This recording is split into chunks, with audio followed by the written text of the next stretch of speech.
Yun guys, pag-usapan natin tong yung panibagong intriga ni Inday Sara kay Pangulong Bongbong Marcos at kay Music Claire Castro. Ah, Di ko alam sa Vice Presidente ng Pilipinas bakit ganyan yung pag-uugali. Bago ang lahat, intro muna tayo.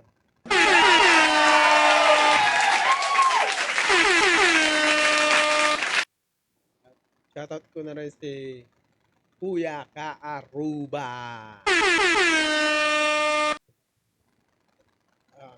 PBBM vlogger din siya. Ah, Doon siya naka-focus kay Kulaong.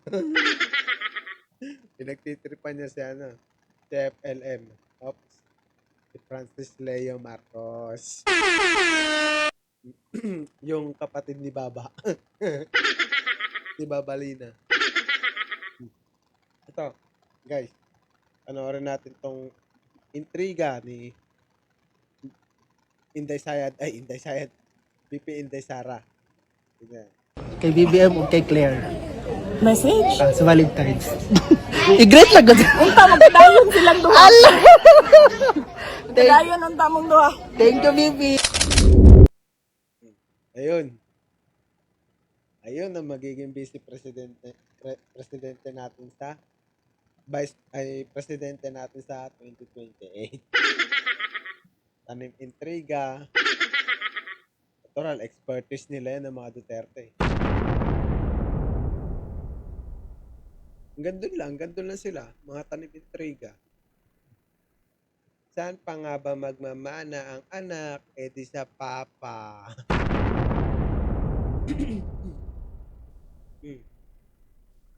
Di ko alam di ko lubos maisip na nasasabi ng isang vice presidente yan na ganyang mga mensahe. Alam niya naman na may asawa si BBM. May asawa din si Yusek. Bakit niya sinasabi yan? Siguro gawain niya. Gawain niya siguro yan. Nami-personal. Lagi naman kasing nami-personal. Hindi niya kaya. Hindi niya kaya yung mga nasa sa Malacanang. Asan yung sinasabi niyong weak? Sinasabihan nyo ng weak si Bongbong Marcos, si PBBM 3 taon na kayong 3 taon na kayo nakikibaka para pababain si Bongbong Marcos. Hindi nyo mapababa. Sino ang weak? Weak ba yung ipinadala yung poon ninyo dun sa dahig? Kumakain na ng daga. Okay guys, sa February 23, tuloy na tuloy yung concert ni tatay nyo Digong. Anood kayo. Ano yun? Sold na yung ticket. Kaya in fairness sa ABS-CBN, makakaganti na kayo. Live coverage, special coverage pala kayo Pagtatawanan natin yan pagka ano talaga yun? Si former President Rodrigo Roa Duterte. Convicted yun. Guilty yun, panigurado. Ilan lang silang abogado dyan. Defense team ni Digong, ilan lang sila? 5. Ilan yung witness? Iisa-isahin nila yun. Ang dami nun. Tapos yung sinasabi ng mga DDS na tatanga-tanga. Bakit nyo kunuha wala pala kayong mga ebidensya. Comprehension na naman. Yan ang hirap sa inyo. Hindi porket nanghihingi sila ng ebidensya wala silang ebidensya. Mga gunggong ba kayo? Humihingi sila ng ebidensya dahil gusto talaga nilang idiin si Digong. Karagdagang ebidensya ang hinihingi nila. Meron lang sapat na ebidensya na nandoon sa dahig pero gusto pa nilang humingi. Hindi ba dapat sinasabi nyo, may ebidensya na kayo dyan na bakit nyo pa gustong dagdagan? Di ba dapat ganun ang sinasabi nyo? Eh kung dadagdagan pa nila yan, dapat nagagalit kayo. Hmm. Kasi nga, gigit-gitin talaga nila si Digong. Tutuluyan talaga nila yan. Diba? Anyway, panoorin natin tong ano. Yung ano nga ba yan? Sagot ni Yusek Claire Castro sa sa Valentine message ni Inday Sara.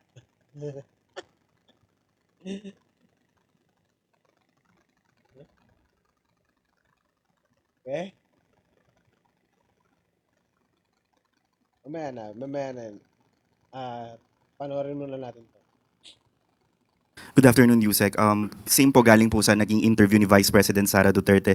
She recently expressed concerns about the state of our country. Ang sabi niya po when she was asked about her plans for 2028, hindi niya direktong masagot yon because meron pa daw bang Pilipinas na pag-uusapan sa taong 2028. Lubog tayo sa basura, sa korupsyon, lubog tayo, walang maipagmamalaking big development at baka magising na lang daw po isang araw na walang maayos na gobyerno at magulong bayan. Ano po ang pananaw ng palasyo dito sa ganitong klaseng assessment from the Vice President? Unang-una, masasabi natin ang Vice Presidente ay bulag. Hindi niya nakikita kung anong ginagawa.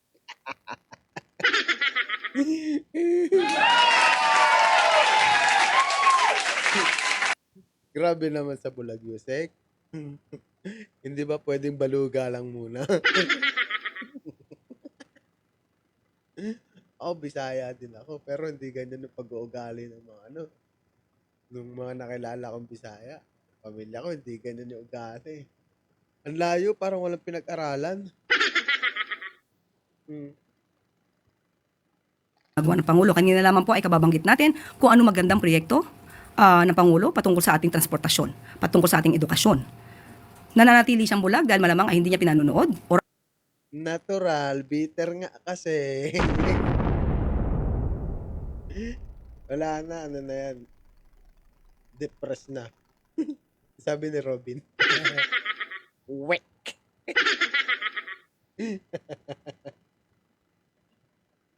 Mhm. Madaming development ng Pilipinas. Marami lang kasing mga Pilipino na suportado si VP Sara na bulag-bulagan. Mas gugustuhin nila yung focus lang sila. Parang kabayo. Parang silibayan ba? Ganyan o, silibayan. Ganyan lang. Iisa lang yung tinitignan. Tsaka isa pa. Silibayan, mukhang tanga yan. Turuin mo. Titirahin mo si Tito Soto na bakit daw kini-question yung desisyon ng Supreme Court sa sa impeachment, yung yung motion for reconsideration ng impeachment ni Sara. 'Di ba lumabas lang nung nakaraan. Inaano niya 'yun, sinita niya si Tito Soto. Ano daw ang alam niya, hindi naman daw siya abogado. 'Di ba yan hindi ka man ba sandamukal na tanga eh. Ako nga hindi abogado pero alam ko kung bakit. Yung decision ng Supreme Court ay mali eh. Ang Supreme Court, pinakialaman niya yung rules ng House. Sa tingin mo, ang House ba ay sakop ng judiciary? Tanga. Bobo mo? Kaya ka pala nag-retake ng bar eh.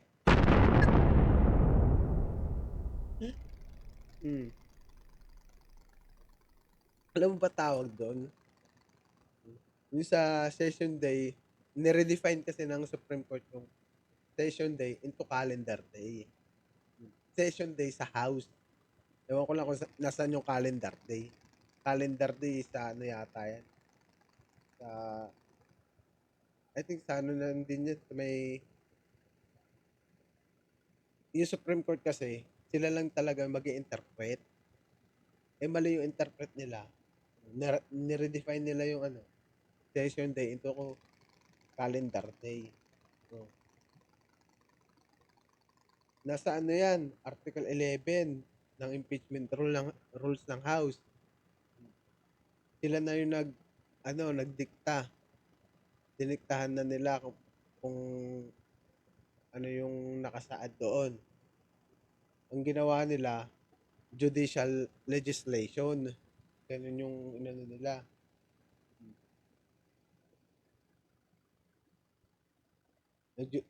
Ano pa yung sabi nila, judicial overreach. Yung ginawa ng Supreme Court kasi pinakailaman na nila yung rules ng House. By the way, tuloy tayo dito kay Yusek. Or ayaw niyang panoorin kung ano nagaganap na katotohanan sa mga ginagawa ng Pangulo at ng administrasyon ngayon. Nakakalungkot lamang dahil yan ay galawang Duterte. Showing the characteristics of an emotional vulture. Isang buitre. Buitre. Di ba yun sa mga tawag nila sa mga bilanggo? Ganun ba yun? Mga buitre. Yan. Parang yung parang cannibalism ba yun? Yung style. Buitre. Kumakain ng patay. I don't think so. Bahala sila dyan. Papanggap na concern sa kalagayan ng bansa when in fact she admitted that she doesn't want to help the president in his projects for the country. Drama, pero walang gawa. Nyaw.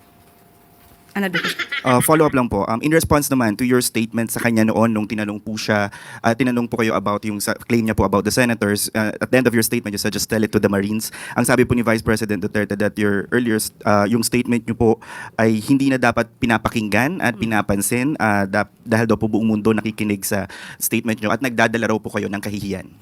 Unang-una, hindi ko pala nasagot yung sumunod mong tanong kung meron pa bang bansa. Right? Meron pa ba tayong bayan sa 2028? Yun muna yung unahin natin.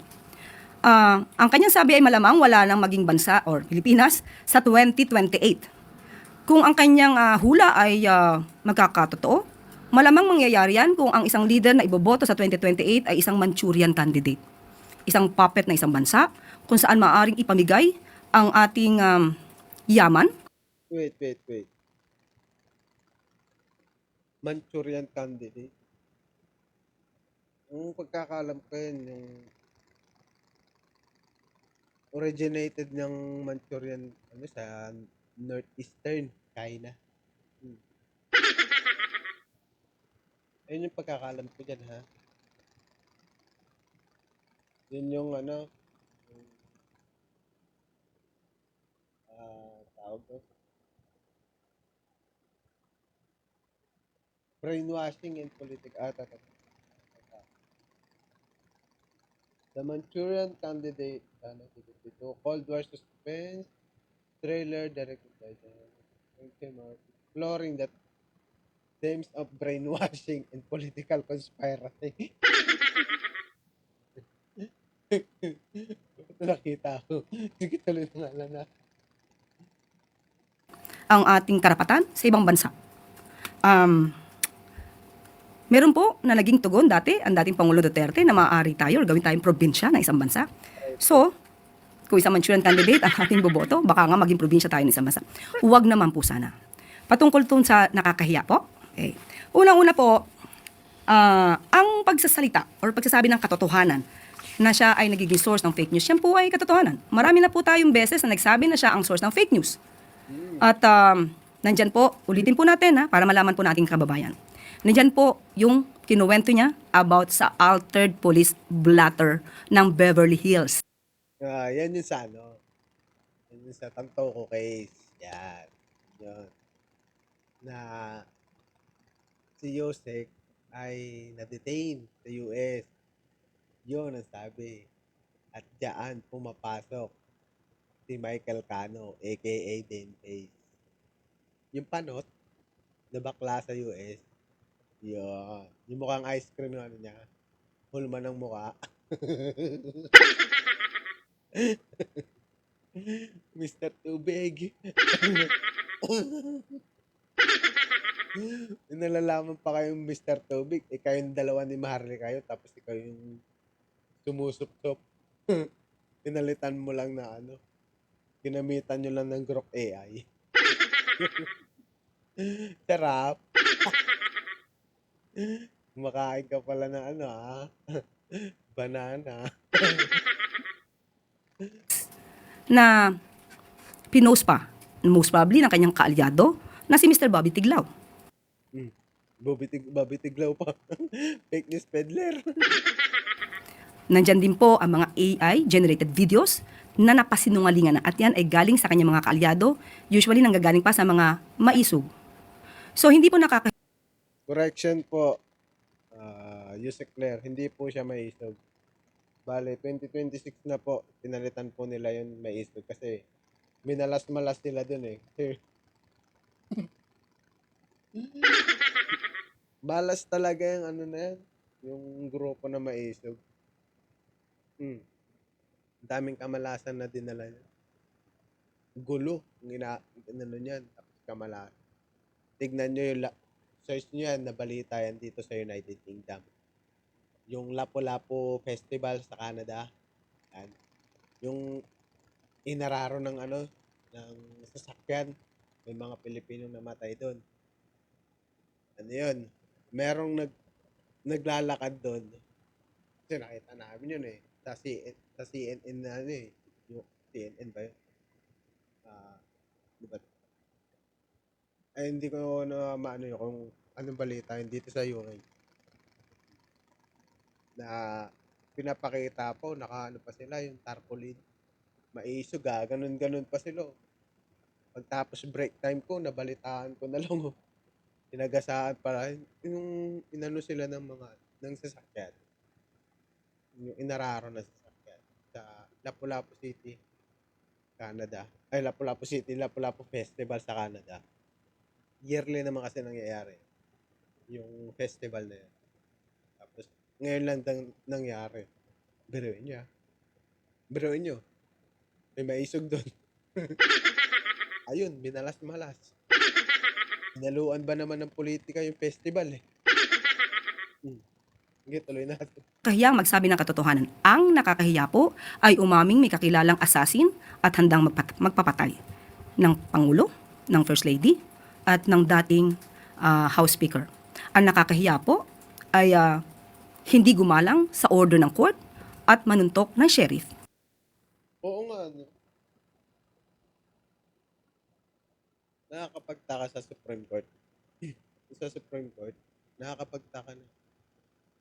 Ang tagal na yan nang may nag-file ng for disbarment kay BP Inday Sara.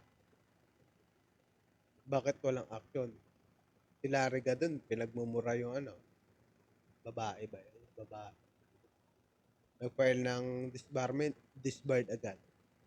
Ito, moto proprio. Wala galaw Favoritism Hoy Leonen, galaw-galaw din. 2014 pa yata nangyari yun na napakya ng ano, ng sheriff. Ano na?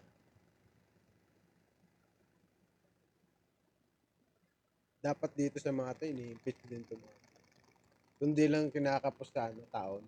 Kasi mag-election na rin. Tapos tong mga to,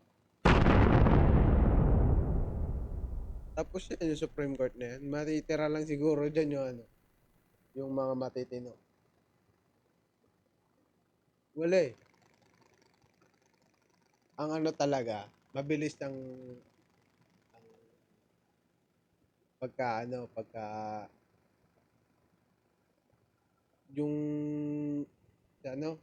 pag si Larry Gadon tinampahan ng disbarment, napakabilis.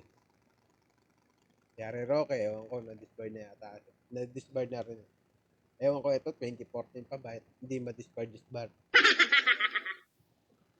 Hindi siya ma-disbar.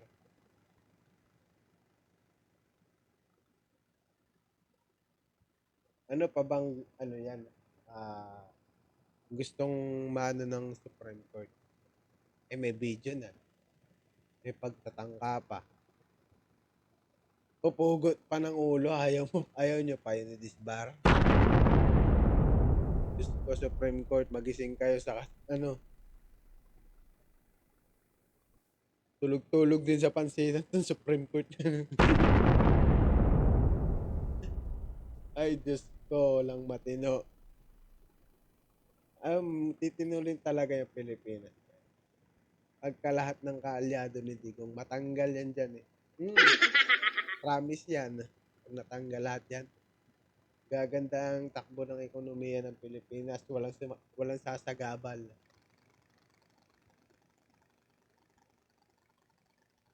Sinamahan pa ng mga tayo-tayong dilawan.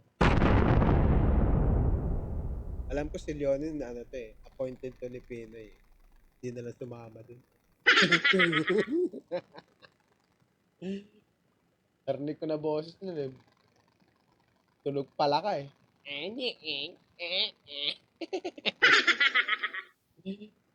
Leonin, kalbo. Bawal po yan sa batas.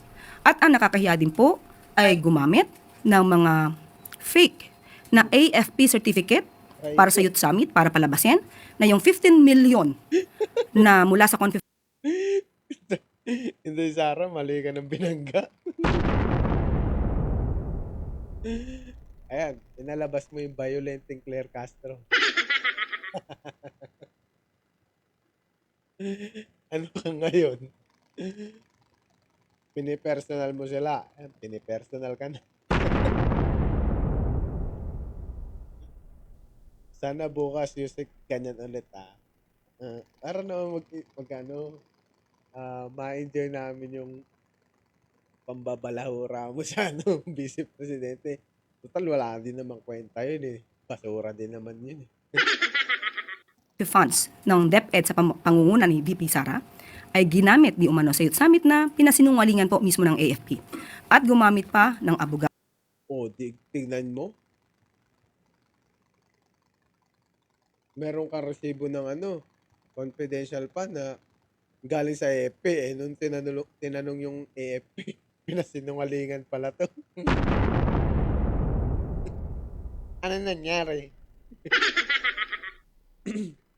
Sa katauhan ni Attorney Michael Powa para mapagtakpan ang paggastos sa 15 million confidential funds. Yan po ang nakakaya. At ang isa pa po, sabi po niya ay nakakaya tayo sa internationally, ay mas nakakahiya po yata ito.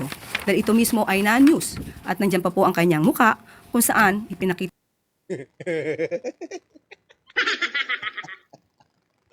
Mukhang palaka mo.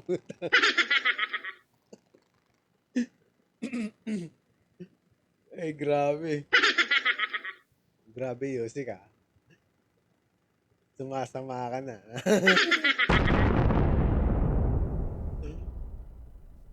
Galit na si Yosek. Sige. Si Yosek, isang beses niya lang binanato si Libayan, tumahimik eh. Paano? Binabanatan ni Libayan yung isang take lang ng Barractown. Tapos cum laude pa. Si Libayan, ilang take yan? Ilang carrots pa yung binunot niya bago siya nakapasa. Nagbunot ka pa ng may siguro 1.7 million na carrots. Bago nakapasa ng Barractown. Biruin mo pagka napapanood ko yung vlog niya, wala lang siya, kumala siya. Ganun lang siya. Iyo. Kadiri. Pwede na ba ako abogado? Iyo. Kadiri. Alam nyo, makabatas natin Hindi ako kaya, boss. Alam niya. Ganun pa yan. Alam, may epilepsy. Magkamukha sila ni Kayo eh. Mga tae. Ikaw ubra sa Alibay, sabi ko sa'yo kung asaran tayo. Umakyat ka na doon sa may buno ng akasya. Total, mukha ka namang kapre.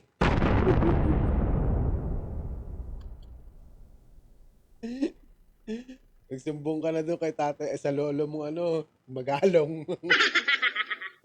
Malantay nga yung daga.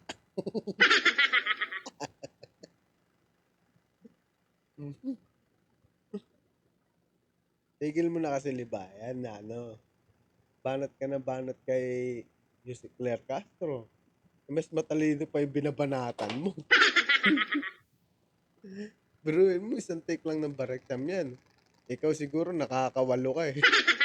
Nakapasa ka nga lang yata kasi memorize mo na yung yung examen eh. Memorize na yung sagot, kakaulit.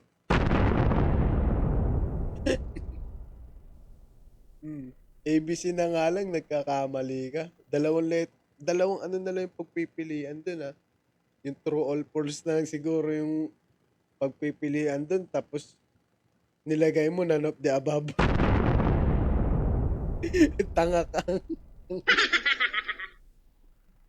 Kita dito, isang vice presidente nag-threaten with her assassin laban sa Pangulo. Yan ang presidente natin sa 2028. Buitre. Nice yan, nice. Buitre. Maganda nga yung buitre. Para alam mo kung ang presidente may konting sinto-sinto, panigurado lahat ng Pilipino, kanya-kanyang kanya-kanyang huli ng langaw eh. Para magprito. Mas nakakahiya po ito. Ano yung picture niya dyan no? Parang nakakatakot. Kala mo, di papahuli ng buhay. Itsura ng yung sa may Quiapo. Yung nagtitinda ng mga pampalaglag ng bata. Yan. Tapos yung may papakita pang yung sa may bote. Yung may lamang ahas. Mangkukulang. Oy, 2026 na, wala. Na yan. Ayop na itsura yan. Mukhang yung ball prang na yung palakas sa kalsada, nadaanan ng tricycle.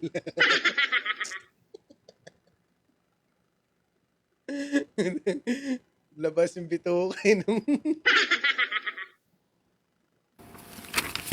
At muli, kung ganito lang po rin lang ang ating magiging leader, mag-isip-isip po tayo. Follow up. Hindi na. Kung sa mga DDS, hindi na. Right tayo yan. Boto yan. Lock in yan eh. Naka-lock in na sa mga DDS. Hindi na kailangan na yan ni Inday Sara. Madami naman sila eh. Actually, madami naman sila. Tsaka pala. Kamusta na pala yung Tay? Kami naman. Signature campaign. Mukhang naungusan na ng ng survey ng ipadala si Marcoleta, pamigay si Marcoleta sa China. Madami ng doon nag-fill up. Bakit din? Ang dami pong nag-fill up. Pero yung Tay, kami naman, hirap na 50 mil. Ituloy natin. Question mula kay Mads Moratillo, Net 25. Hi ma'am. Regarding din po dun sa sinabi ni VP Sara sa isang interview, ang sabi niya ay kung magkakaroon pa raw ba ng eleksyon sa 2028 kasi kaduda-duda daw po yung galawan ng administrasyon ngayon. Mag-iisip ka, bababa pa ba ito? Hindi, may mangyayari bang eleksyon? Gusto man namin na wala na election at magtuloy-tuloy si PBBM hanggang 20 years pa extension. Hindi pwede. Hindi pa rin pwede. Kayo din mga loyalista. Sa ayaw at sa gusto nyo, bababa at bababa si PBBM. Loyalist din ako. Bababa at bababa si PBBM. Dahil nasa batas yan. Diba kayo? Hindi pwedeng yan. Hindi pwedeng hindi bababa yan. Lalabag siya dyan pagka magiging diktador siya dyan. Depende kung mag-rally na naman sila at mag-declare ng martial law o kung manggulo itong rally nila sa 25. Kung manggugulo sila, natural mangyayari ang martial law. Extend yan. Pero kung wala namang gulo, wala. Ano naman yun?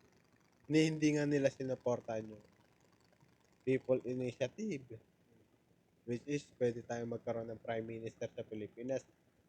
Yun ang tunay na may accountability.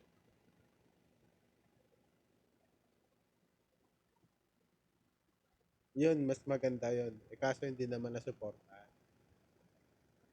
Bale, ang ano na lang ngayon, dahil sa desisyon ng Supreme Court, nagsusulong sila ng charter change.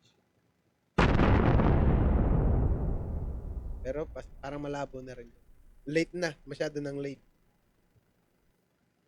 Late na yung charter change na yun. Magkakaroon na lang yan ng siguro. Magpapasa na lang mga panibagong batas or mag-amend. Kasi yung batas natin, madami ng loopholes. Yan. Contradiction. Mas magandang i-amendahan nila dyan yung 1987 Economic Provision. Ipasa nila yung political dynasty. Yan. Ipasa din nila yung sana may makaisip ng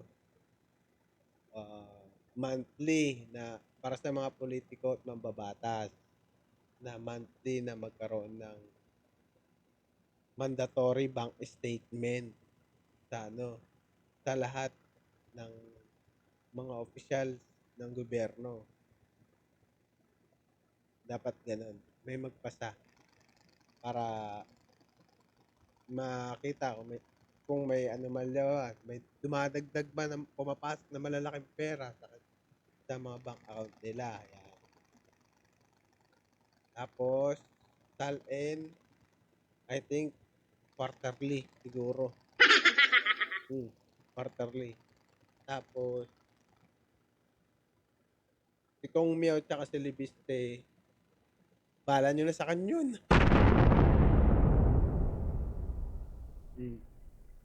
O wala na? Thank you po. Yan pa, yung mga ganyang klaseng pananalita, manggagaling mismo sa Vice Presidente, alam naman niya po kung ano ang sinasabi ng batas. Abogado siya. Sana ginagamit naman po niya ang Diba? Tama ako? Galing ko, no? Tamba lang yun. kanyang pananaw, hindi lamang sa paninira, hindi lamang sa paggawa ng intriga. Well, anyway, batid natin na ang sarili niyang ama mismo ay magaling gumawa ng intriga. Baka ganun po ang naging pananaw niya rin sa buhay.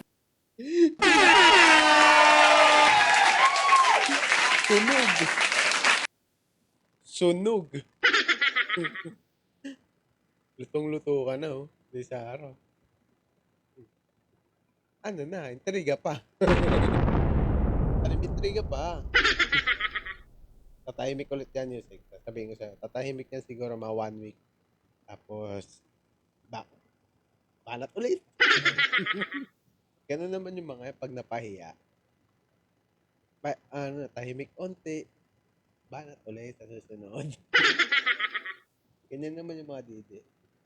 Kuwang-kuha ng mga DDS yung pag-uugali ng mga Duterte. Sanay na rin kami sa mga ganyan. Masusukol mo sila sa argumento. Pag alam na nilang masusukol mo sila, sasabayan ka na nila magsalita.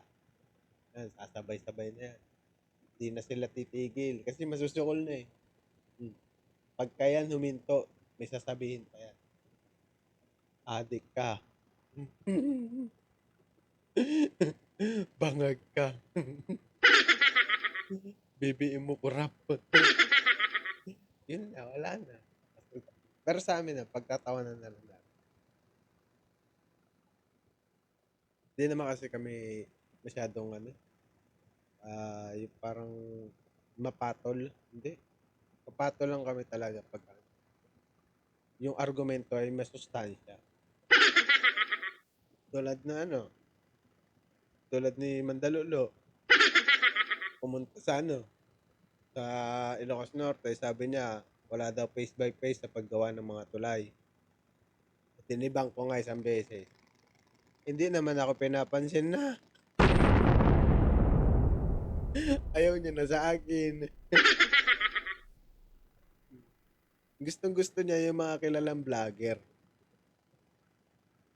Kasi tayo hindi naman tayo kilala. Soon, soon. Pag nasa NBI na.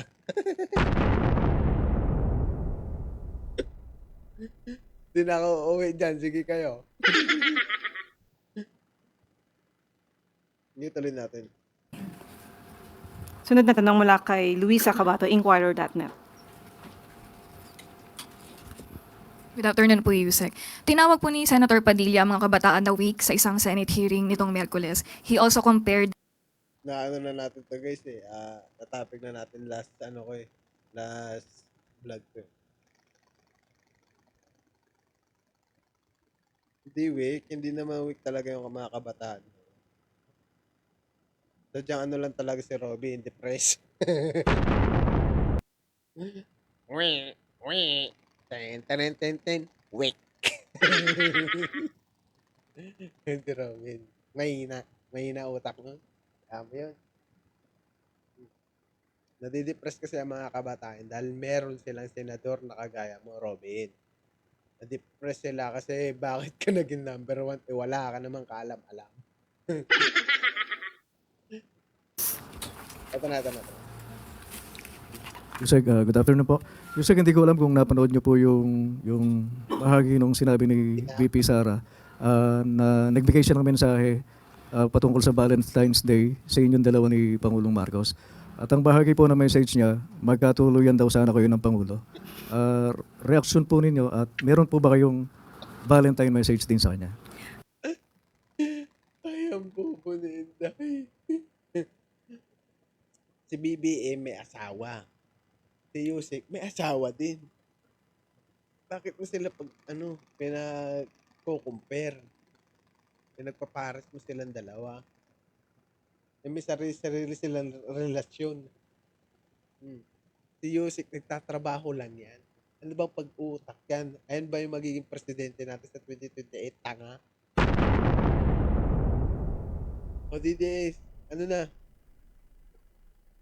Magising kayo sa katotohanan, no? Ang hilig magtanim ng intriga yung vice-presidente nyo. Oh.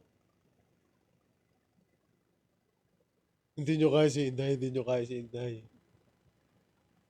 Hindi nga namin kaya. Ang tanong, kakayanin niya ba yung impeachment niya ngayon? Tsaka yung plunder case niya sa ombudsman. Kayanin niya yan. Sige, kayanin niya. Kaya niya pala. Napanood ko po yan. Dahil sa isang TV network ay tinranslate yung kanya sinabi sa lingwahe na Tagalog. So napanood po natin yan kung paano pa siya tumawa na may halong mali siya ang dating sa aking pananaw.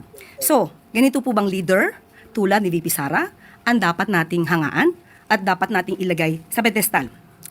Ang anumang salitang nagagaling sa kanya ay puro paninira, puro insinuation, puro ka-immoralidad.